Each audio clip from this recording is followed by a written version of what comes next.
বৰ্তমান বানপানীয়ে যি পৰিস্থিতিৰ সৃষ্টি কৰিছে তাত ময়ো আছিলোঁ নাজিৰাত, আৰু এই নাজিৰাৰ যি পৰিস্থিতি সেয়াটো আপোনালোকে সকলোৱে জানে।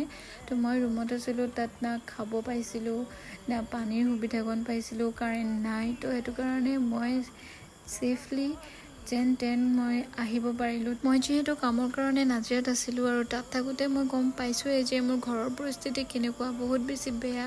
কিন্তু এতিয়া ওলাই আহি পিনে দেখিছোঁ সকলোফালে মানে পানী পানী পানী। এতিয়া ৰুমত সোমাই আছিলোঁ, তেতিয়া এনেকুৱা ভয়াৱহ পৰিস্থিতি হৈছে বুলি ভবা নাছিলোঁ। এতিয়া নিজে দেখি অনুভৱ কৰিছোঁ যে মানুহবিলাকৰ কেনেকুৱা অৱস্থা হৈছে। ঘৰবিলাক পানীত বুৰ গৈছে, বস্তুবিলাক অনিষ্ট হৈছে, আৰু তাতোতকৈ এতিয়া দুখ লগা খবৰ যে সকলোতে মানুহৰ মৃতদেহবিলাক উদ্ধাৰ হৈছে। নিজৰ আপোন মানুহবিলাকো তাত আছে।